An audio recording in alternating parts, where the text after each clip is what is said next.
রোজা রাখার জন্য নাওয়াইতুয়ান পড়ার কথা না কোনো হাদিসে আছে না কোরআনে আছে, না রাসূল আকরাম সাল্লাল্লাহু আলাইহি সাল্লাম এরকম কোন নাওয়াইতুয়ান পড়েছেন, না সাহাবীরা করেছেন। ইবাদতের ক্ষেত্রে কোরআন এবং হাদিসে যদি কোনো কিছু না থাকে তাহলে সেটা ক্যালেন্ডারে থাকলেও আমরা নিব না। এই জন্য দেখবেন ক্যালেন্ডারে এই নাওয়াইতুয়ানের শেষে কোনো হাদিসের কিতাবের নাম লেখা নাই যে বুখারী শরীফ, মুসলিম শরীফ, আবু দাউদ শরীফ, নাসাই শরীফ, এরকম কিছু লেখা আসেনি দেখিয়েন, নাই। কারণ হলো এটার কোনো কি নাই, ভিত্তি নাই। কিন্তু আমরা মনে করি নাওয়াইতুয়ান না পড়লে কি হবে না, রোজা হবে। এটা আমাদের ভুল ধারণা।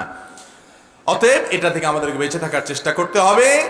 ইসলামের নামে কোনো কিছুকে যদি আপনি আবশ্যক বানিয়ে নেন, ইবাদতের সিস্টেম বানিয়ে নেন, অথচ ইসলাম সেটা নির্দেশ না করে, তাহলে এটা পরিত্যাজ্য হবে। বিধায় রোজার নিয়ত আমরা অন্তরে ইচ্ছা করব, অন্তরে সংকল্প করব, সেটাই নিয়ত। মুখে আর নাওয়াইতুয়ান পড়ার প্রয়োজন নাই। এটাকে আবশ্যক মনে করলে, রোজার জন্য জরুরি মনে করলে বেদাত হবে। কি হবে? বেদাত।